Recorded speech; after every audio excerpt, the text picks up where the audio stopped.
ये हर महीने आता है। जब आपके हृदय में कभी कोई बात आ जाए कि बाबा आज मेरा मन ये कह रहा है और आपको सुनना है बाबा, आपको स्वीकारना है बाबा, आपको मेरे मन की बात जानना है बाबा, बस हाथ में चंदन लगाया, बेलपत्री का भाग इस तरह से पकड़कर शिव जी से अपने हृदय की बात कहकर, मेरे देवाधिदेव महादेव से दिल से कहकर, अशोक सुंदरी वाली जो जगह होती है, आपको बताया है अशोक सुंदरी का जो स्थान होता है, ये शिवलिंग यहाँ अशोक सुंदरी की जगह, इस बेलपत्र को अशोक सुंदरी वाली जगह पर जहाँ शिवलिंग है, शिवलिंग की साइड पर पहले नंबर की पत्ती का मुख होना चाहिए, बस उसको रख दीजिए और उस पर थोड़ी देर हाथ रखकर अपने हृदय की बात मेरे महादेव को दिल से कहकर आ जाइए। अगली सोमवार की अष्टमी या अगला प्रदोष या अगली शिवरात्रि जब आती है, मेरा महादेव आपकी मनोकामना का भाव पूर्ण करता है। ये शिव तत्व है। एक बात अपने जीवन में उतार कर रखिएगा, सोमवार की अष्टमी, शिवरात्रि या सोमवार, प्रदोष, बन सके तुम्हारे पास में शिवालय हो या बेलपत्री का वृक्ष हो, वहां दीप दान अवश्य करना चाहिए। अब एक बात का स्मरण आपको रहे थोड़ा सा, अगर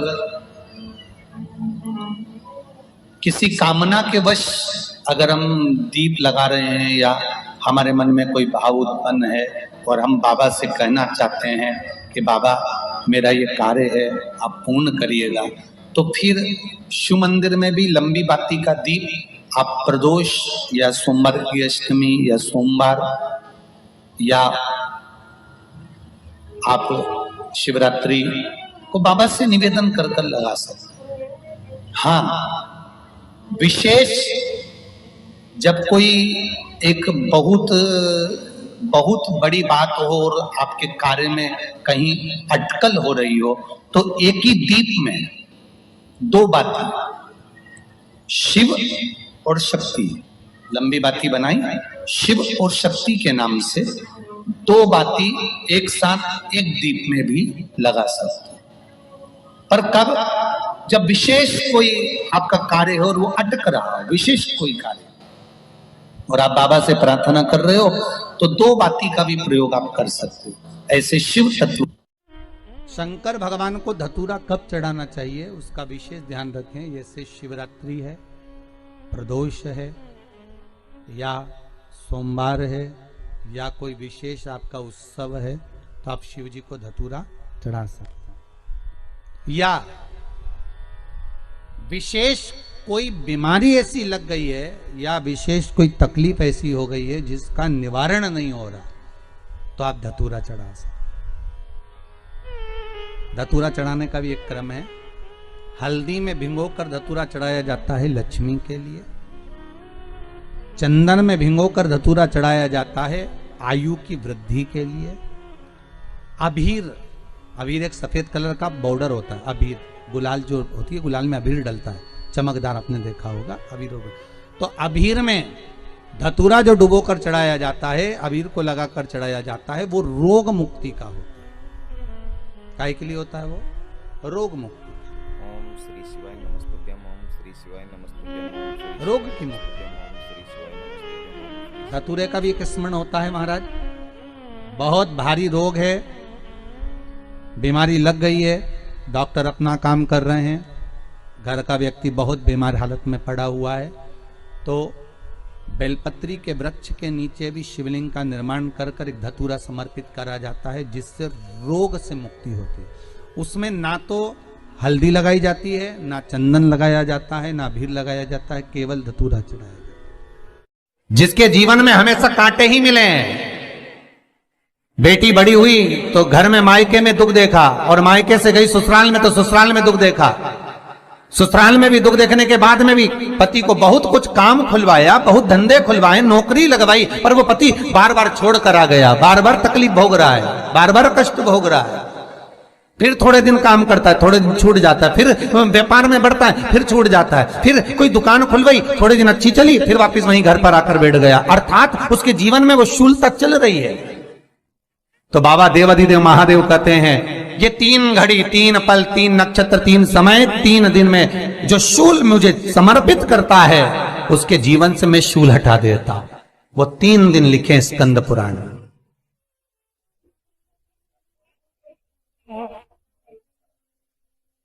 महाराज, बैसाख महीने में जो प्रदोष आती है, बैसाख के महीने में बहुत ध्यान से सुनना भाई, जो अपनी जिंदगी से बहुत तंग आ गए हो, परेशान हो गए हो, कष्टमय जीवन जी रहे हो, बहुत दुखी हो गए हो, उनके लिए ये स्कंद पुराण का चरित्र फिर मिले ना मिले, आप प्रेम से सुन लो भाव से।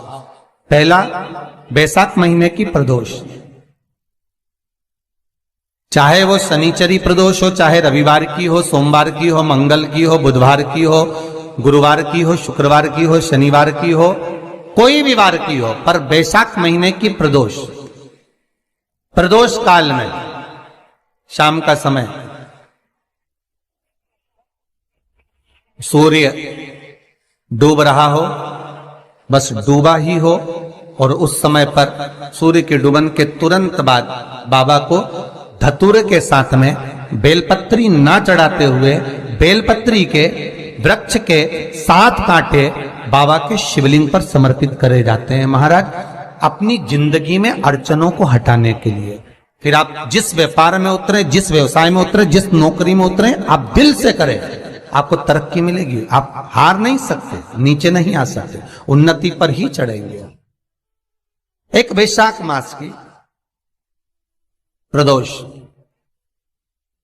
दूसरा, शिवरात्रि के दिन मध्याह्न का समय। महाराज, जो बड़ी शिवरात्रि होती है माघ की, बड़ी शिवरात्रि के अंतर्गत मध्याह्न का समय, दोपहर के ठीक 12 बजे, चाहे फिर वो कोई भी दिन हो महाराज, शिवरात्रि जिस दिन पड़ रही हो,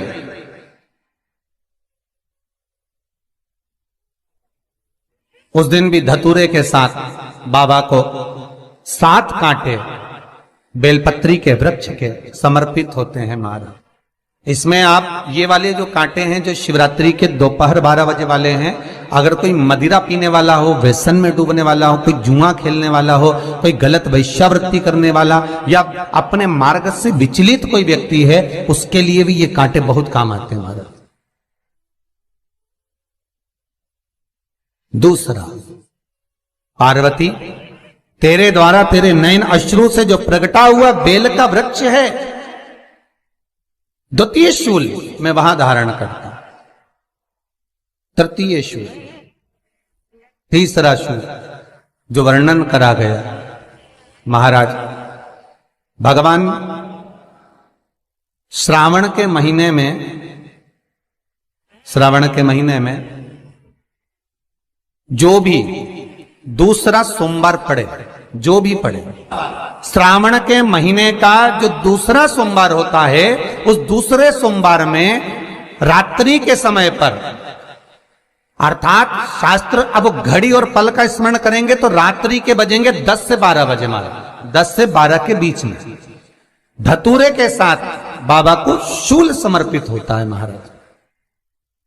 ये भी हमारी बाधाओं को, हमारी तकलीफों को, व्यापार व्यवसाय के लिए, नौकरी सर्विस के लिए, बहुत सारे एग्जाम में आप बैठ लिए, गवर्नमेंट एग्जाम के लिए बैठ लिए, नहीं हो रहा, ये 3 बार मेरे शंकर को बेलपत्री के वृक्ष के शूल समर्पित होते हैं, उसका आनंद पाना और उससे अपने को सुख प्राप्त करना।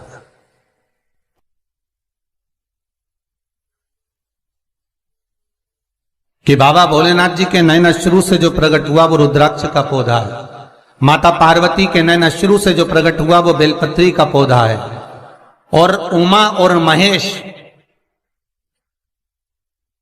जिस महेश के वंशज है महेश्वरी, जिनकी 12 खाम प्रगटी है भगवान महेश के द्वारा,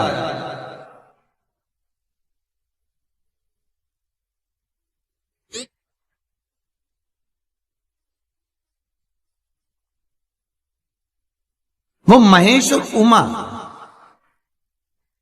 उमा और महेश का जो चरित्र है कि उमा और महेश का जब प्रागट्य हुआ, उमा और महेश जब दोनों आनंद में विभोर होकर जब चलते हैं और दोनों के बैठने से तप मुद्रा से जो पौधा उत्पन्न होता है वो शमी का पौधा है।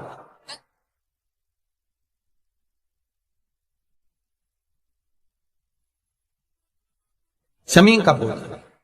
तो एक बात ध्यान रखिए, शिव जी के द्वारा जो निर्मित हुआ उसमें कोई शूल नहीं है, उसमें कोई कांटे नहीं है। पार्वती के द्वारा जो निर्मित हुआ बेलपत्री का पौधा, उसमें कांटे हैं। और पार्वती के मिलन से भी जो उत्पन्न हुआ है शंकर के साथ में, उसमें भी कांटे हैं। शमी के पौधे में भी कांटे हैं, शमी के वृक्ष में भी कांटे हैं।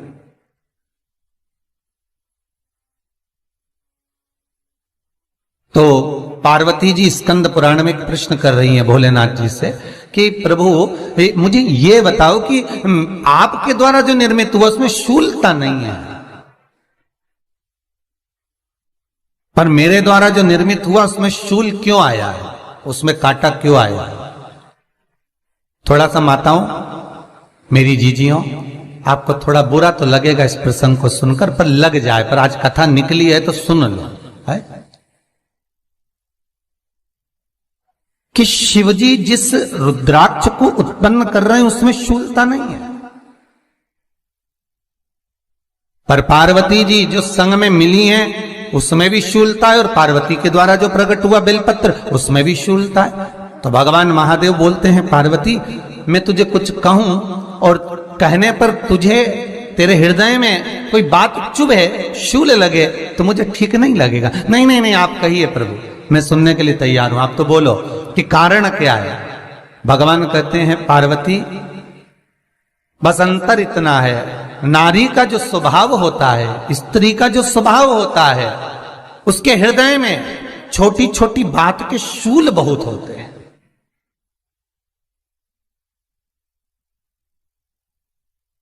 जेठानी ने ये कह दिया, देवरानी ने ये कह दिया, तुम्हारी मम्मी ये बोल दी, तुम्हारे पापा ने ये कह दिया, तुम्हारी बहनों ने ये कह दिया, तुम्हारे भाई ने ये कह दिया, तुम्हारे रिश्तेदार ने ये बोल दिया। ये नारी के भीतर ये शूलता रहती है। तो पार्वती जी बोली कि जितना तप आपने करा उतना तप मैंने करा, और जितनी साधना आपने करी उतनी साधना मैंने करी, और जितना आराधना दिल से आपने करी उतनी आराधना दिल से मैंने करी, फिर इसमें शूलता कहां से आ गई? भगवान शिव बोले, बस पार्वती बात इतनी सी है कि जब मैं आराधना करने बैठता हूं तो मेरी दृष्टि में सम्मुख में कुछ नहीं होता। जब मैं आराधना करने बैठता हूं तो मेरी दृष्टि में, मेरे सम्मुख में कुछ नहीं होता कि कौन ने क्या करा है, कौन ने क्या बोला है, कौन क्या कर रहा है, उससे मुझे मतलब नहीं होता, उससे मुझे कोई मतलब नहीं। पर पार्वती जब तू आराधना करने भी बैठती है ना, तो तेरी चित्त वृत्ति में कहीं ना कहीं किसी ना किसी रूप में कोई शूल आ ही जाता है।